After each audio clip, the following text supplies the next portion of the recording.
دوستو آج کے پروگرام کا باقاعدہ آغاز کیا جاتا ہے۔ آج ہمارے مہمان مقرر ہیں جناب کیسر بنگالی صاحب، اور تمام لوگ ان سے واقف بھی ہیں، اور بلکہ نہ صرف اس کمرے کے لوگ بلکہ پورے پاکستان بلکہ پوری دنیا کے لوگ کیسر بنگالی صاحب کے نام سے، ان کے کام سے، ان کی تجاویز سے واقف ہیں۔ تو آج ہمیں انہیں جو ہے مدعو کیا ہے، درخواست کی تھی کہ آپ ہمیں، کیونکہ اس وقت پاکستان واقعی شدید معاشی بحران میں ہے۔ ایک طرف IMF کی شرائطیں ہیں جو سن کے ہمارے آنے والے وقتوں کے لیے بال کھڑے ہو جاتے ہیں کہ یار یہ ہونے کیا جا رہا ہے مسلسل، اور دوسرا انٹرنل معاملات ہیں ہمارے۔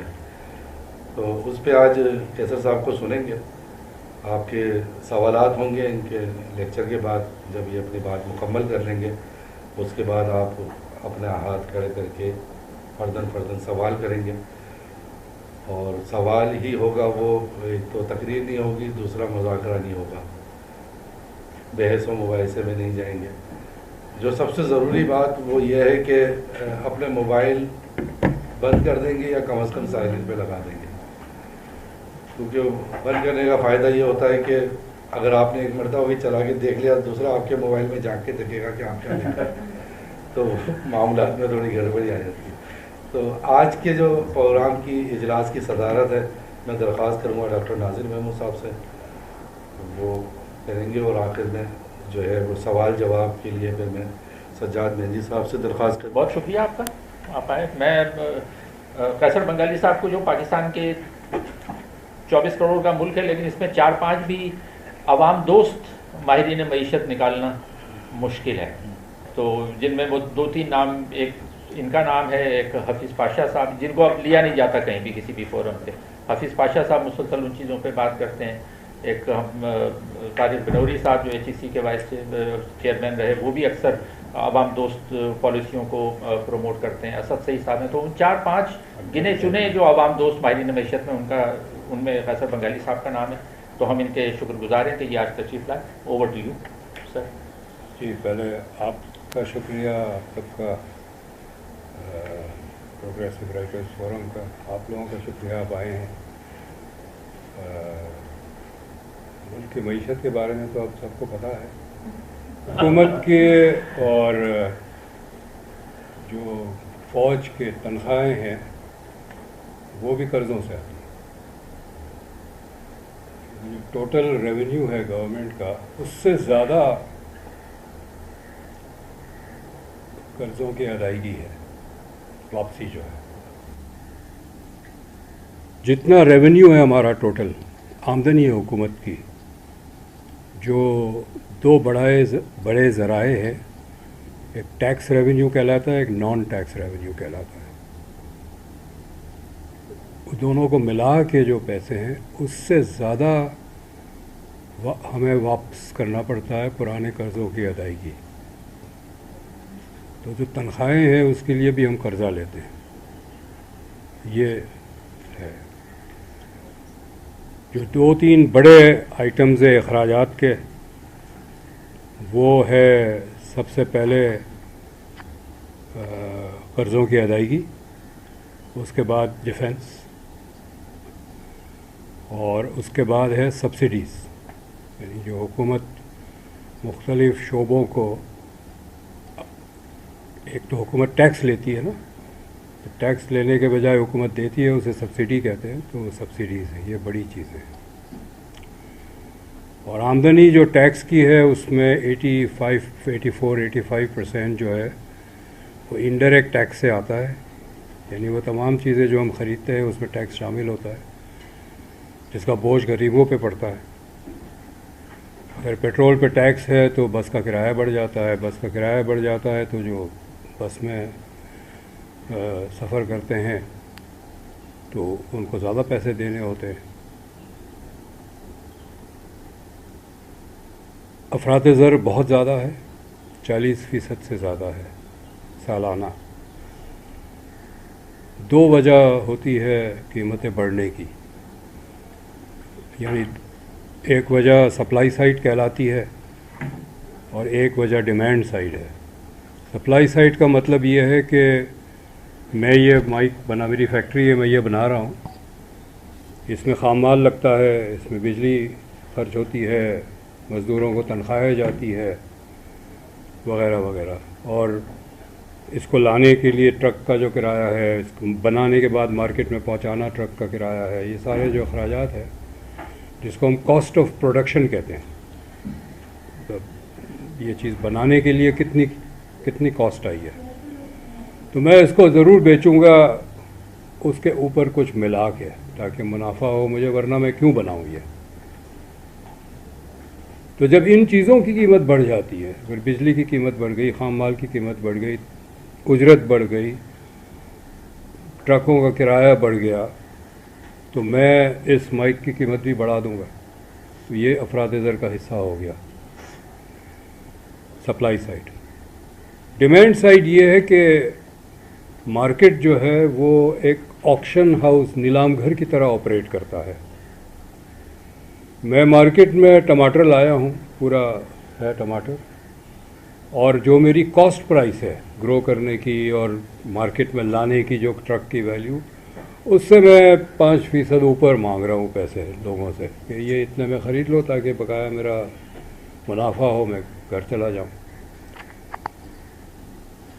تو جتنی میرے پاس فرض کرے 20 کلو ٹماٹر ہے اور 20 کلو مانگ ہے، تو جو میں قیمت مانگ رہا ہوں یہ مل جائے گی۔ اگر اس قیمت پہ خریدار نہیں ہے تو میرا تو نقصان ہو گیا، اگلی دفعہ میں ٹماٹر لاؤں گا نہیں، تو مارکیٹ میں وہ ٹماٹر آئے گا نہیں، جو بنے گا نہیں تو آئے گا نہیں۔ بنے گا اس لیے نہیں کہ کاسٹ آف پروڈکشن سے کم مارکیٹ میں پرائس ہے تو دینے کو تیار نہیں ہے۔ لیکن اگر زیادہ طلب ہو گئی، زیادہ لوگ آ گئے اور سب کے زیادہ خریدنے لگے، چونکہ وہ قیمت نسبتاً ان کے جیب میں جتنے پیسے ہیں اس حساب سے کم ہے قیمت، تو پھر میں دیکھوں گا کون مجھے زیادہ پیسے دیتا ہے، ان کو دوں گا، قیمت بڑھا دوں گا۔ میں مجھے پتہ ہے کہ اگر 100 لوگ لائن میں کھڑے ہیں اور 100 لوگ اس قیمت پہ خریدنے کو تیار ہے، میں قیمت بڑھا دوں گا تو 20 لوگ گھر چلے جائیں گے، وہ بھی افراط زر ہو گیا کہ میں نے قیمت بڑھا دی۔ پاکستان میں اس وقت افراط زر سپلائی سائڈ سے ہے، بجلی کی قیمت بڑھا دی، گیس کی قیمت بڑھا دی، پیٹرول کی قیمت بڑھا دی، ڈالر مہنگا کر دیا، تو جو چیز امپورٹ ہوتی ہے ویسے ہی مہنگی ہے ساری، اور ہمارے ہاں بہت ساری چیزیں امپورٹ ہوتی ہیں، مثلاً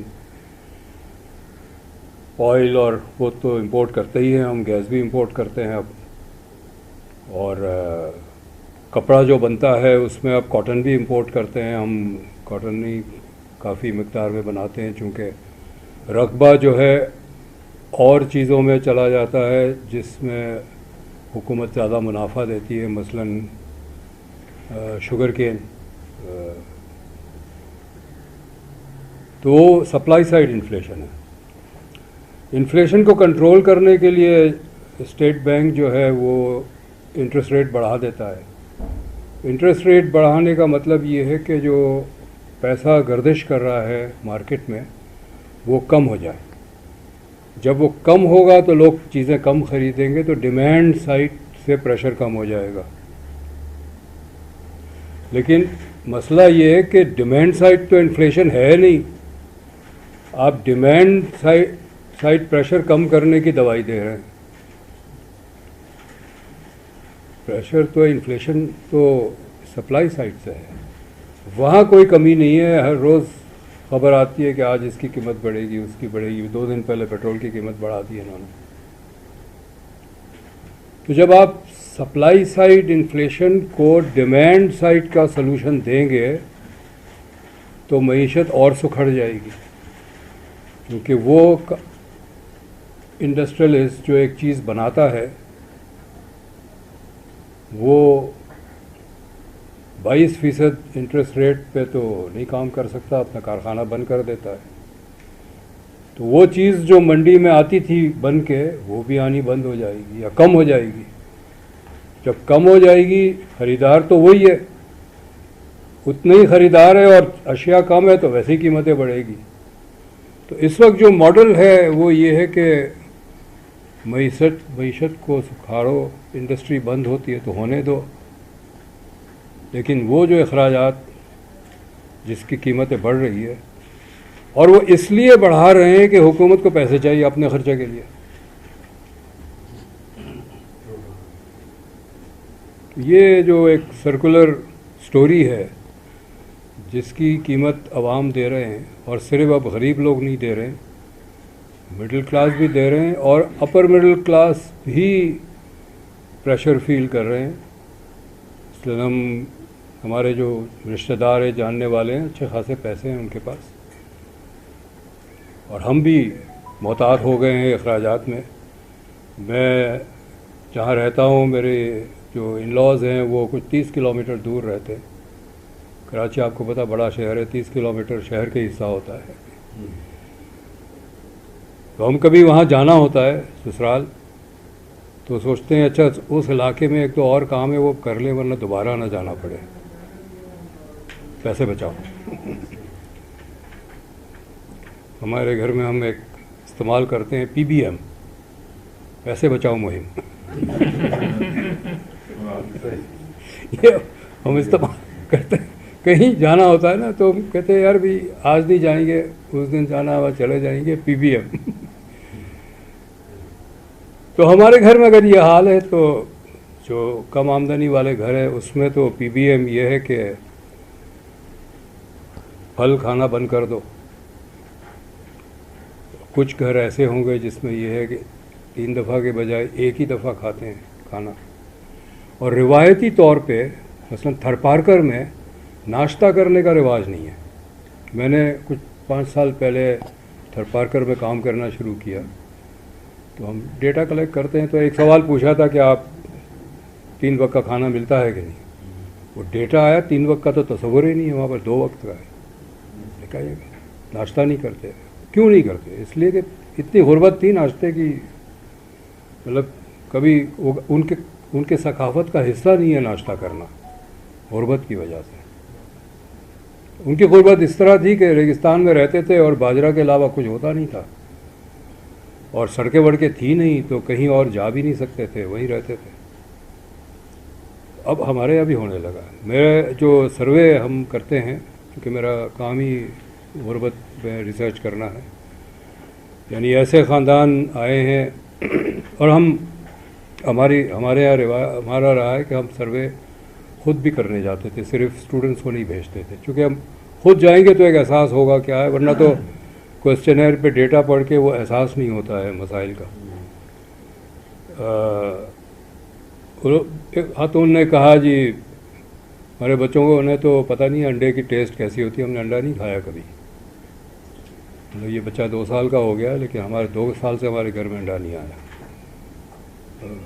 اس سے زیادہ دردناک سٹوری یہ ہے کہ جب کھانا گھر میں نہیں ہوتا, بچے روتے ہیں بھوک سے, تو میں پانی چڑھا دیتا ہوں چولہے پہ, اور وہ کہتی ہوں کہ پک رہا ہے کھانا, انتظار کرو. وہ رو کے سو جاتے ہیں, میں بھی چولہا بند کر کے سو جاتی ہوں. تو یہ تو 10-15 سال پرانی کہانی ہے. بدین سے ڈیٹا آیا ہمارے پاس کہ چائے اور چینی پہ زیادہ خرچ کرتے ہیں, روٹی پہ کم کرتے ہیں. اچھا, یہ اکنامک تھیوری کے خلاف ہے. لوگ جیسے جیسے غریب ہوتے چلے جائیں گے, ان کا جو سٹیپل فوڈ ہے, ہمارے ہاں روٹی ہے, بنگلہ دیش اور ایسٹرن ایشیا میں چاول ہے, وہ باقی چیزیں کٹ کرتے چلے جائیں گے. روٹی اور پانی, پہلے روٹی اور پیاز پہ آ جاتے ہیں, پھر پیاز بھی غائب ہو جاتا ہے, روٹی اور پانی ہو جاتی ہے. روٹی نہیں چھوڑتے کیونکہ اسی سے تو پیٹ بھرتا ہے. میں نے کہا یہ روٹی کم اور چائے اور چینی زیادہ استعمال کرتے ہیں. میں نے اپنے جو اسٹاف تھا جو گیا تھا, میں نے کہا تم نے یہ گھر میں بیٹھ کے کوشچنر بھرا ہے, تم گئے نہیں ہو. اس نے کہا نہیں جی میں گیا ہوں. تو بدین سے ڈیٹا آیا تھا, بدین کراچی کے قریب ہے. میں نے پھر کسی اور کے ساتھ اس کو واپس بھیجا, میں نے کہا چیک کر کے آؤ. یہ لوگ واپس آئے, انہوں نے کہا جی ڈیٹا صحیح ہے. وہ کہتے ہیں کہ جی 5 روپے کی چائے پی لیتے ہیں تو 50 روپے کھانے پہ بچ جاتا ہے, چونکہ چائے پینے سے بھوک مر جاتی ہے. اچھا یہ بھی کچھ 20 سال پرانی کہانی ہے. آج کل تو انتہائی برا حال ہے. میرے آفس کے کولیگ مڈل کلاس, اچھی سیلری, گھر میں گاڑی بھی ہے, اب گاڑی کھڑی ہے, پیٹرول کے چھوڑیں, بس کے کرائے کے پیسے نہیں ہیں. یہ عوام کا حال ہو گیا ہے. لیکن کوئی ہمیں, چونکہ میں سب کو بتا دوں, میں حکومت نے ایک آسٹیریٹی کمیٹی بنائی ہے کہ حکومت کے اخراجات کیسے کم کریں. اس کا غلطی سے مجھے بھی ممبر بنا دیا انہوں نے. تو اور پہلے بھی حکومت سے واسطہ رہا, میں حکومت میں رہا بھی ہوں, 3 حکومتوں میں رہا ہوں, federal government, Sindh government, Balochistan government. اوپر لیول پہ کوئی احساس نہیں ہے کہ ملک میں بحران ہے, خاص طور پہ اسلام آباد میں. باقی صوبوں میں تو تھوڑا بہت ہے, لیکن اسلام آباد میں بالکل احساس نہیں ہے کہ بحران ہے. اور عوام کا, ان کا یہ ہے کہ سر ابھی آپ دیکھیں کہ اسٹاک مارکیٹ اوپر چلا گیا تو معیشت تو بہتر ہو رہی ہے. اسٹیٹ بینک کے ریزروز بڑھ گئے, فارن ایکسچینج, تو معیشت تو بہتر ہو رہی ہے. یہ اور بات ہے کہ قرضوں کے پیسے ہیں, لیکن وہ سمجھتے ہیں کہ بہتر ہو گئی. تو وہ آپ کے ساتھ جس طرح بات کرتے ہیں تو ایسا لگتا ہے کہ یہ پتہ نہیں کس ملک کی بات کر رہے ہیں. ایک سیاستدان ہے, اس نے کہا کہ جی چونکہ وہ حکومت میں تھے, ابھی بھی وہ وہی پارٹی حکومت میں ہے, کہ جی ہمیں پتہ تھا کہ جی یہ پتہ نہیں آٹا گندم کی بات کر رہے تھے, چینی کی بات کر رہے تھے, میں نے تو جی 2 گودام لے کے بھر دیے, اب قیمتیں بڑھے گی تو میں تو اچھا خاصے پیسے بنا لوں گا. یہ گفتگو ہے عام بیٹھے ہوئے لوگوں کی. عوام کی طرف سے جب تک پریشر نہیں ہوگا, ہم سڑک پہ نہیں نکلیں گے, تب تک بہتری نہیں ہو سکتی. بہت شکریہ ڈاکٹر صاحب. ڈاکٹر صاحب نے ایک ابتدائی جو خاکہ جو پاکستان کی ریاست اور پاکستان کی اسٹرکچر کے جو سوچنے کا طریقہ کار ہے, اس کی طرف ایک عمومی خاکہ جو ہے وہ پیش کیا. میں حاضری اور وہ گفتگو اور بہت زیادہ بہتر کرے گی, لیکن یہ ڈپینڈ کرے گا کہ آپ جو ہے وہ پاکستان کی معیشت یا پاکستان کے معاشی بحران پہ آپ سوالات کس قسم کے کرتے ہیں. مجھے نہیں پتہ کیوں, لیکن ہم جس جگہ بیٹھے اور جو آڈینس ہے, ہم رائٹرز فورم لکھتے ہیں, شاعری بھی کرتے ہیں. ہمارا فرض ہے کہ ہم لکھیں, شاعری کریں, تاکہ وہ میسج لوگوں کو جائے. اور اب صرف کاغذ اور قلم نہیں ہے, اب تو انٹرنیٹ ہے, اس پہ کر سکتے ہیں. یہ جو آپ ریکارڈ کر رہے ہیں, میرا خیال ہے کہ یہ آپ نیٹ ورک پہ ڈالیں گے تو ہمارے پاس تو بہت اب ذرائع ہے عوام کو پہنچنے کے لیے. تو یہ پیغام کہ سڑک پہ نکلنا ہے, وہ تو ہم اور آپ دیں گے ان کو. ظاہر ہے بہت, آپ ایک جلسہ کریں, ان کو بلائیں, وہ سوچیں گے کہ جلسے میں جائیں یا وہ 2 روٹی کمانے کا جو موقع ہے وہاں جائیں. مطلب میرا لیبر یونین سے بہت پرانا 40 سال سے زیادہ کام ہے. تو جب میٹنگز ہوتی تھی, جو گارمنٹ فیکٹریز میں بھی خواتین ہوتی تھی, کوئی نہیں آتی تھی, تو ہم ان کو پوچھتے تھے کہ یار آپ کے لیے ہم کر رہے ہیں, آپ کیوں نہیں آتے؟ تو وہ کہتے تھے جی ہماری بس جائے گی محلے میں, وہ بس چلی جائے گی تو ہم گھر کیسے پہنچیں گے؟ کوئی ٹرانسپورٹ کا ذریعہ تو ہے نہیں. ابھی گھر دیر سے پہنچیں گے تو پورا محلہ پوچھے گا کہاں گئی تھی. یہ بھی تو ایک مسئلہ ہے نا. تو یہ چیزیں توڑنے کی ضرورت ہے. اور وہ میرا خیال ہے ہم سڑک پہ پتھر تو نہیں مار سکتے, although میں نے تو مارے ہیں پتھر اسٹوڈنٹ ڈیز میں, لیکن یہ کہ ہمارے پاس ایک جو لکھنے کا اور بولنے کا اور شاعری کا, اور میں ان سے بھی کہتا ہوں, وہ جواد احمد ہے وہاں لاہور میں ان سے کہتا ہوں کہ یہ سیاست چھوڑیں, songs will be the instrument. Latin America میں ریولوشنری سانگز نے بڑا رول پلے کیا. دھواں جب نکلتا ہے بہت تو اس میں کہیں تو آگ لگ رہی ہے. اگر آپ نے پانی صرف دھواں پہ پھینکنا ہے تو آگ تو نہیں بجھے گی. ہمارے جو مسائل ہے اس کے 2 بنیادی وجہ ہے. دو خسارے ہیں. ایک روپوں کا خسارہ ہے جسے ہم بجٹ ڈیفیسٹ کہتے ہیں, اور ایک ڈالر کا خسارہ ہے جس کو ٹریڈ ڈیفیسٹ کہتے ہیں. 2000 اچھا یہ دونوں ہمیشہ خسارے میں رہے ہیں. خسارے کا مطلب جو بجٹ ڈیفیسٹ ہے اس کا مطلب ہے کہ اخراجات آمدنی سے کم ہے, اور ٹریڈ ڈیفیسٹ کا مطلب یہ کہ امپورٹ ایکسپورٹ سے زیادہ ہے, اور یہ ہمیشہ خسارے میں رہا. لیکن یہ خسارہ مینیجبل تھا. جو ڈیفیسٹ تھا تھوڑا بہت نوٹ چھاپ لیتے تھے, کچھ قرضہ لے لیتے تھے, کام چلتا رہتا تھا. اور جو ٹریڈ ڈیفیسٹ ہے اس میں بھی یہی ہے کہ باہر سے ریمیٹنسز آ جاتے تھے تو وہ کچھ خسارہ کم کر دیتے تھے, تھوڑا بہت قرضہ لے لیتے تھے.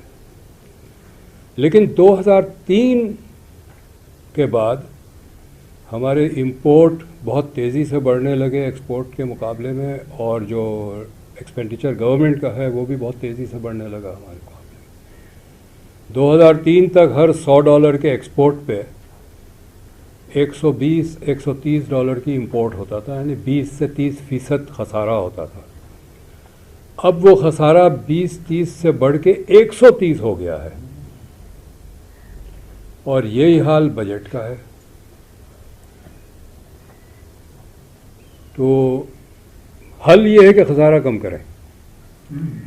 خسارہ کم کرنے کے لیے جو IMF اور یہ کہتے ہیں کہ جی ریونیو بڑھاؤ, یعنی ٹیکس مزید جمع کرو, بجلی مہنگی کرو تاکہ گورنمنٹ کے پاس زیادہ پیسے آئے, پیٹرول زیادہ خرچ کرو, مہنگا کرو تاکہ حکومت کے پاس زیادہ پیسے آئے.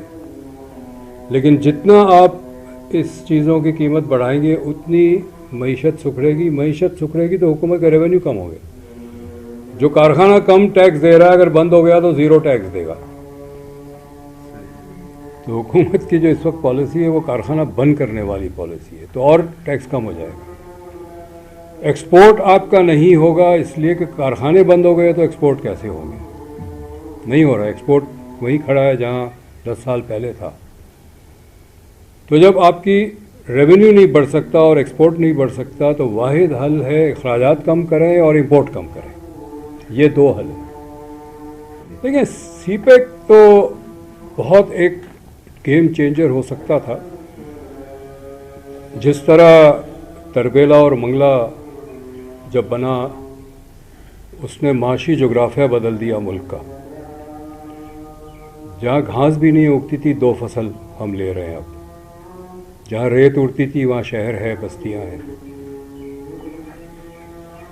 بجلی کی پروڈکشن 4 گنا بڑھ گئی. ایک وقت آیا جب ہم سوچ رہے تھے کہ ہم انڈیا کو ایکسپورٹ کریں گے بجلی, ٹھیک ہے, لیکن کوئی بھی پروجیکٹ آپ اگر اس کو صحیح نہیں کریں گے تو پھر فائدے کے بجائے نقصان ہوگا. سی پیک پورا سی پیک جو چلایا گیا ہے اب تک وہ چائنیز انٹرسٹ کے لیے چلایا گیا ہے, ہمارے انٹرسٹ کے لیے نہیں چلایا. اور میں بلوچستان گورنمنٹ میں تھا تو میرا چیف منسٹر آفس میں ہوتا تھا, میں تو میٹنگز بھی اٹینڈ کرتا تھا, واسطہ بھی رہتا تھا. میں بار بار سوالات پوچھتا تھا, کسی سوال کا جواب نہیں ہوتا تھا.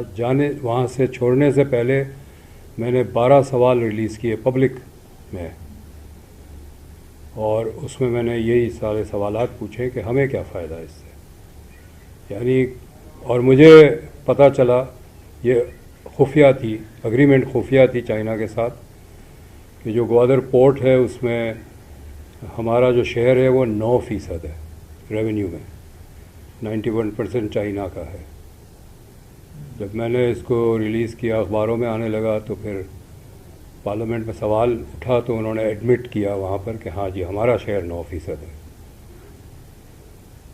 پھر میں نے سوال اٹھایا, میرے 12 سوال میں یہ ہے کہ جو ہم چائنیز کو سیکیورٹی دے رہے ہیں, جس کے لیے فوج کے نئے دستے ریس کیے گئے ہیں چائنیز سیکیورٹی کے لیے, وہ خرچہ کہیں یہ 9% ریونیو سے زیادہ تو نہیں ہے؟ پھر تو یہ دکان گھاٹے میں ہے نا. آپ نے دکان کھولی ہے اور منافع کمانے کے بجائے پیسے ڈال رہے ہیں, تو بند کریں اس دکان کو. تو اس کا ہم نے نقصان اٹھایا ہے, جبکہ ہمیں کرنا یہ چاہیے تھا کہ اگر ہمیں بنانا ہے گوادر پورٹ تو ہم